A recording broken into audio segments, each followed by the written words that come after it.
आज कुछ क्वेश्चंस में ऑप्शंस है और कुछ क्वेश्चंस में डायरेक्ट आंसर है। निम्नलिखित में से कौन सा नाटक प्रसाद का नहीं है? जन्मेजय का नागयज्ञ, स्कंदगुप्त, ध्रुव स्वामिनी, सिंदूर की होली। जन्मेजय का नागयज्ञ, स्कंदगुप्त, ध्रुव स्वामिनी ये प्रसाद का नाटक है, लेकिन क्या है, सिंदूर की होली प्रसाद की नहीं है। ठीक है, सिंदूर की होली किसकी है? कमेंट बॉक्स में बताइए।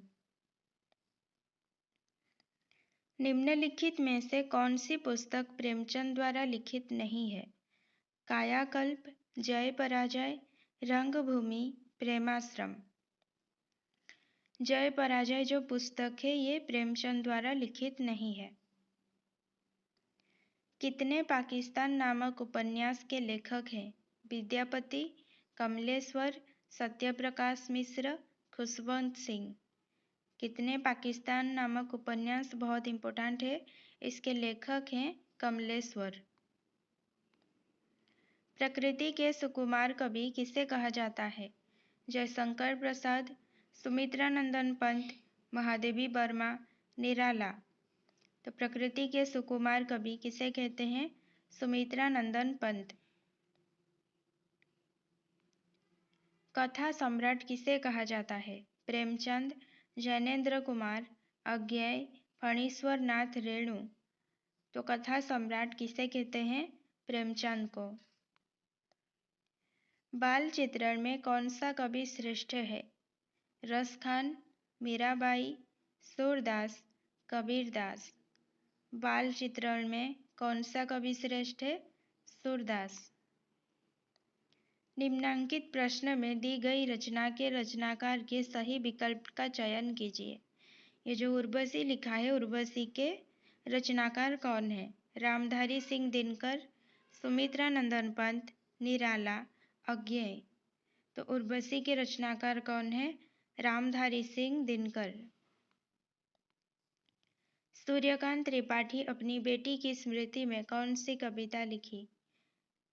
उत्तर है सरोज स्मृति। प्रसाद की किस कृति का अनुवाद अन्य भाषाओं में भी हुआ है? उत्तर है कामायनी।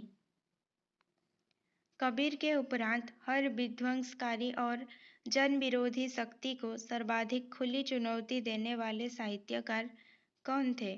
नागार्जुन। बार बार किसी बुक को पहले पेज से लेकर आखिरी पेज तक पढ़ने से अच्छा है कि जो क्वेश्चंस बार बार रिपीट होते हैं ना, उनको सुन लिया जाए, क्योंकि उन्हीं से अगर कोई एग्ज़ाम है जिसमें रिपीटेड क्वेश्चन बहुत पूछे जाते हैं तो वो होते हैं टीचिंग के एग्ज़ाम्स। ठीक है, तो इसीलिए जो रिपीटेड क्वेश्चंस होते हैं ना, उनको कभी अनदेखा मत कीजिएगा। अधैर्य का कवि किसे कहा गया है? अधैर्य का कवि दिनकर को कहा जाता है। अनामिका काव्य किनके द्वारा रचित है? तो अनामिका जो है निराला ने लिखे थे। ठीक है।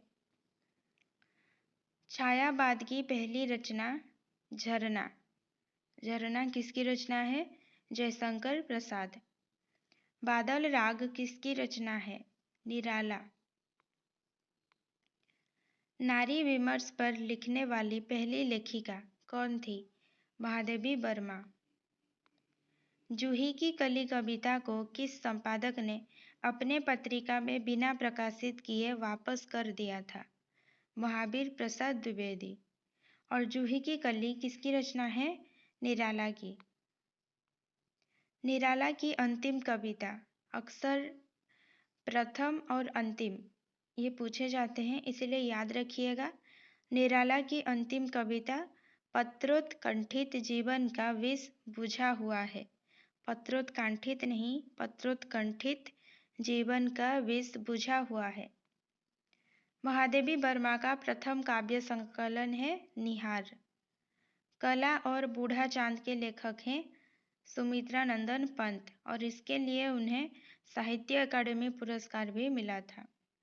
मुक्त छंद के प्रणेता हैं निराला। किस काव्य ग्रंथ की भूमिका में सुमित्रानंदन पंत ने भाषा, अलंकार, छंद, शब्द और भाव के सामरस्य पर विचार व्यक्त किए हैं। तो पल्लव, पल्लव बहुत इम्पोर्टेंट रचना है पंत जी का, इसीलिए उसके संबंध में अगर कोई सा भी क्वेश्चन आपको मिलता है, आप जरूर उसे याद रखिए। ग्रंथि किसकी रचना है? पंत की। तुलसीदास किसकी काव्य रचना है? निराला की।